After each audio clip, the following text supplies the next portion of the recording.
बिस्मिल्लाहिर्रहमानिर्रहीम, अस्सलाम वालेकुम। आज की वीडियो बहुत ज़्यादा इंपॉर्टेंट होने जा रही है। अगर आप आज तक रियल एस्टेट के जो सोसाइटीज़ हैं उस पर इन्वेस्ट करते रहे और हमारे से गाइडेंस लेते रहे, हमने मैक्सिमम वीडियोस सोसाइटीज़ के बारे में बनाई है कि जी अवेयरनेस दी है कि कौन कौन सी आपको चीज़ें चेक करनी होती हैं। लेकिन अपार्टमेंट की अब तक की पूरे यूट्यूब को कंगाल के देख लें, सोशल मीडिया देख लें, आपको ना यहाँ पे मिलेगी, ना ही आपको कोई रियल्टर, ना कोई मार्केटिंग कंपनी, ना कोई डेवलपर आपको बताएगा कि कौन कौन से क्वेश्चन करने होते हैं किसी भी अपार्टमेंट वाली जो रेजिडेंशियल अपार्टमेंट की या सर्विस अपार्टमेंट की जो बिल्डिंग होती है उसमें इन्वेस्ट करने से पहले कौन से क्वेश्चन है। मैंने 20 के करीब क्वेश्चन सॉर्ट आउट किए हैं, वो मैं आपको बताने जा रहा हूं और इंशाल्लाह इसके बाद आप बहुत ज्यादा फील करोगे कि आपने वाकई आज लर्न किया और आप इसकी बेस पे बड़ी अच्छी इन्वेस्टमेंट फ्यूचर में करोगे इंशाल्लाह। सबसे पहले जी मैं वीडियो लेंथी ना हो, सबसे पहले मैं आता हूं, आपने सबसे पहले डेवलपर को चेक करना है कि डेवलपर कौन है इस प्रोजेक्ट का। क्या कोई वेल नोन बंदा है तब, अगर अननोन बंदा है तो तब। दोनों की आपने हिस्ट्री चेक करनी है। अगर अननोन बंदा है, कोई आज से पहले उसने प्रोजेक्ट नहीं किया, मार्केट में कोई बंदा उसको नहीं जानता और वो प्रोजेक्ट करने आया है, मार्केटिंग बहुत अच्छी कर रहा है लेकिन उसका पहले कोई प्रीवियस एक्सपीरियंस नहीं है, तो आपको बहुत ज्यादा मुहतात हो जाना चाहिए क्योंकि आप 50-50 रिस्क पे हो। 50% तर भी सकते हो, 50% आप डूब भी सकते हो। दूसरे नंबर पे डेवलपर अगर वेल नोन है तो उसकी आपने प्रीवियस हिस्ट्री देखनी है कि क्या इसने प्रीवियस कोई प्रोजेक्ट्स वगैरह किए हैं। नाम तो बहुत अच्छा है, प्रीवियस काम किया है, प्रीवियस आपको पता लगेगा जी काम भी बहुत अच्छे हैं इनके, बड़े अच्छे इन्होंने प्रोजेक्ट डिलीवर किए हैं और जो डिलीवर करते हैं वो इनके डिलीवरी टाइम पे होती है और उसके बाद जो इनकी जो रीसेल वैल्यू है वो बहुत अच्छी होती है और लोग आके इनके प्रोजेक्ट्स में रहना पसंद करते हैं। अमेनिटीज वाइज, क्वालिटी वाइज और प्राइसिंग वाइज ये बहुत अच्छे प्रोजेक्ट्स होते हैं। चले जी, उससे अगले पॉइंट पे आपने उनकी लोकेशन चेक करनी है। ऐसा तो नहीं कि आप ऑफ लोकेशन पे इन्वेस्ट करने जा रहे हो, तो ये बहुत से लोग करते हैं सोशल मीडिया पे देख के या फोन के ओवरसीज के साथ ज्यादा मसला ये होता है, तो उनको नहीं पता होता कि इसकी लोकेशन की वर्थ क्या है। एक जगह जो है वो कॉस्टली है, वहां पे एक प्रोजेक्ट बन रहा है और दूसरी जगह बहुत ज्यादा सस्ती है और ऑफ लोकेशन है, वहां बड़ा सस्ती जमीन मिल गई है, तो लेकिन प्राइसिंग की बात करें तो खातिर खाल कोई इतना फायदा नहीं होता। यानी कि अगर 10 लाख सस्ता भी आपको मिल रहा है लेकिन वो फिर भी आपके लिए नुकसान में है, क्यों? वो ऑफ लोकेशन है। कल को वहां पे अगर आप खुद भी रहते हो, आपने देखना है कि ट्रांसपोर्टेशन की क्या फैसिलिटीज है, स्कूल कॉलेजेस की क्या फैसिलिटीज हैं, यहाँ पे मेन अप्रोचेस कौन सी आ रही हैं, कोई रोड्स आ रहे हैं, कोई यहाँ पे पहुंचने का जरिया भी है या नहीं है। दूसरा, यहाँ पे नियर बाई में बिजनेस एक्टिविटीज क्या है कि कल को आप रेंटल पे चढ़ाते हो तो क्या यहाँ पे ऐसी चीज है कि कोई बंदा आपका रेंटल, खुद आप नहीं भी रहते, रेंटल पे आपकी चीज चली जाती है। और दूसरा ये कि इंफ्रास्ट्रक्चर किसी सोसाइटी में है तो वहां पे क्या बेसिक डेवलपमेंट का जो इंफ्रास्ट्रक्चर है वो कंप्लीट है या नहीं है, सोसाइटी से बाहर है तो जो according to the LDA requirements होनी चाहिए वो सारी पूरी भी होती है या नहीं है। तो लोकेशन बहुत ज्यादा मानी रखता है। बात का होता है एक डेवलपर का एक प्रोजेक्ट बड़ी अच्छी लोकेशन पे था, बड़े सक्सेसफुल हो गया, उसको वो दिखा के वो दूसरा प्रोजेक्ट बेचता है लेकिन दूसरा प्रोजेक्ट ऑफ लोकेशन होता है, लेकिन लोग उसका पहला प्रोजेक्ट देख देख के जनाब वहां पे जी इसने 40 लाख का अपार्टमेंट बेचा था, आज वो 80 लाख का अपार्टमेंट हो गया, तो वो उसको दिखा के अपना नया प्रोजेक्ट ऑफ लोकेशन वाला भेज देता है और इसमें कल को आप फंस जाओगे, नुकसान होगा। अच्छा जी, इसके बाद जो सबसे इंपॉर्टेंट चीज है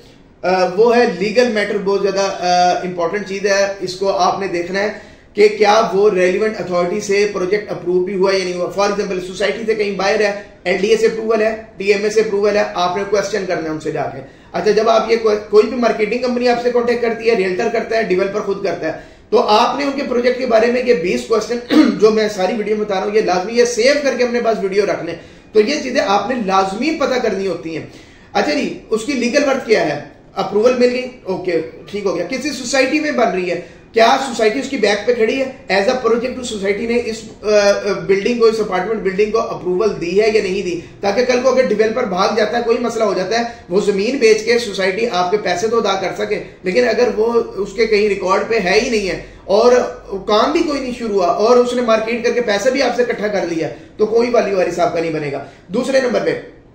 बिल्डिंग बन जाती है, उसकी जो तकाफुल का, ये इंश्योरेंस का क्या सिस्टम है। ऐसा खुदा ना खास्ता 20 साल के बाद, 10 साल के बाद कोई आग लग जाती है, पूरी बिल्डिंग तबाह हो जाती है, जिल्जला आ जाता है, पूरी बिल्डिंग डिमोलिश हो जाती है, तो क्या बैकअप प्लान था, इंश्योरेंस का कोई प्लान था, इस्लामिक तकाफुल का था कि वो उसी प्राइस पे दोबारा जो है ना, उस वक्त की मौजूदा प्राइस पे दोबारा आपको नए सिरे से बिल्डिंग बना के दे दें। तो ये सारे आपने क्वेश्चन करने हैं। अब जब ये सारे आप क्वेश्चंस करोगे ना तो आपको आंसर मिलते जाएंगे, उसके बाद आपके लिए फैसला करना आसान हो जाएगा कि 4 प्रोजेक्ट है और कौन सा प्रोजेक्ट सबसे ज्यादा चीजें मुझे डिलीवर कर रहा है, तो उसमें आप जाके फिर इन्वेस्ट कर दीजिएगा, तो आपके लिए मामला आसान हो जाएगा। इसके अलावा जो जमीन है उस प्रोजेक्ट की, उसके अंदर क्या आपकी मलकियत होगी नहीं होगी, या वो प्रोजेक्ट ऑनर जो है या कंपनी जो है उसके नाम पे रहेगी, या प्रोजेक्ट जो एज अ कंपनी जो पूरी बोर्ड ऑफ गवर्नर्स हैं वो चला रहे हैं वो उसको डील करेंगे, या वन मैन आर्मी यहाँ पे चल रही है, एक बंदा खुदा ना खास्ता वही मर जाता है, डेथ हो जाती है, तो आपका वाली वारिस कौन होगा, ये सारी लीगल चीजें आपने कंफर्म करनी होती है। इसके अलावा जी बिल्डिंग की अमेनिटीज रिक्वायरमेंट सबसे ज्यादा इंपॉर्टेंट है। इसमें जल्दी जल्दी मैं चीजें बताता हूं। पार्किंग आपने देखनी है बेसमेंट में होगी या बेसमेंट के बाहर, अपार्टमेंट के बाहर होगी, तो अगर होगी तो कितनी स्पेस रखी है। अगर अपार्टमेंट्स बन रहे हैं तो आपके हिसाब से वहां पार्किंग की स्पेस कितनी रखी है, अगर वहां शॉप्स भी हैं तो टोटल मिला के आपने देखना है कि क्या कल को मैं अगर गाड़ी लेके आता हूं मेरी जो जगह भी यहां मिलेगी नहीं मिलेगी। इसके अलावा क्या रिसेप्शन एरिया रखा गया, कोई बंदा वहां 24 घंटे मौजूद होना चाहिए ना रिसेप्शन पे, जो चेक एंड बैलेंस रखे चीजों का, और कोई एंट्री एग्जिट कोई हो रहा हो, कोई सारा कुछ चल रहा हो, तो या कोई चक्कर ही नहीं है, सीधे अपार्टमेंट शुरू हो जाते हैं, जो मर्जी आ रहा है जा रहा है, कोई भी इलीगल वहां पे एक्टिविटीज हो जाए किसी को कोई पता नहीं, ये आपने देखना है। तीसरे नंबर पे जो लिफ्ट्स का सिस्टम है वो देखना है कि अपार्टमेंट्स कितने हैं, लिफ्ट्स वहां पे कितनी मौजूद है और लिफ्ट्स के साइज कितने हैं, ये बहुत बड़ा इश्यू बनता है। और रीसेल वैल्यू बड़ी कम होने की एक वजह ये भी होती है, दो दो बंदों की, तीन तीन बंदों की लिफ्ट होती है, अपार्टमेंट 100 बने हुए हैं उस बिल्डिंग के अंदर, एक एक लिफ्ट लगाई हुई है, वो किस तरह पूरी होगी। अगर 100 फैमिली आके रहना शुरू होगी तो ये तो सारा कुछ कोलैप्स कर देगी चीजें, तो ये चीज देखनी है। उसके बाद इलेक्ट्रिसिटी का बैकअप देखना है, सोसाइटीज देखनी है क्या वो इलेक्ट्रिसिटी खुद बैकअप देती है, चलो वेल एंड गुड हो गया। अगर नहीं तो क्या प्रोजेक्ट डेवलपर ने जो बैकअप प्लान कोई बनाया है, जनरेटर्स का कोई सिस्टम है वहां पे, और वो है तो वो किस तरह चलेगा, उसकी पेमेंट कौन देगा, कोई डीजल अगर उसमें यूज हो रहा है उसके कितने चार्जेस आपसे लिए जाएंगे, मेंटेनेंस की फॉर्म में कितने पैसे आपको एक्स्ट्रा देने होंगे। अगर किसी सोसाइटी से बाहर है,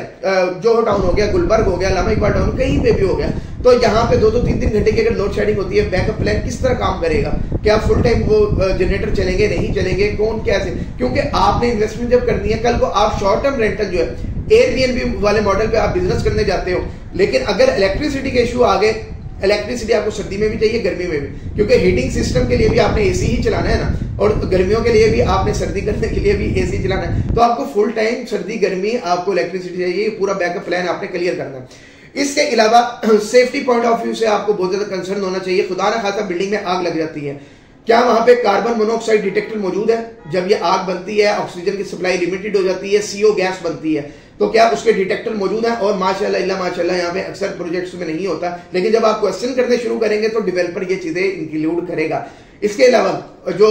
फायर्स के जो स्प्रिंकलर्स है, वो वाटर स्प्रिंकलर वो मौजूद है या नहीं है, कि अगर आग लग जाती है तो उसको कवर करने के लिए हर अपार्टमेंट के अंदर ये सर्विस होनी चाहिए कि वो वाटर शावर खुद ही ऑन हो जाए और वो आग को बुझा सके। तीसरे नंबर पे उनका क्या मैकेनिज्म, खुदा न खास्ता आग लग जाती है, नियर बाई फायर ब्रिगेड कितनी दूर है, कितनी टाइम में वहां पहुंच सकते हैं, और अगर वो वहां आ भी जाते हैं तो अंदर तक उनकी एक्सेस किस तरह होगी,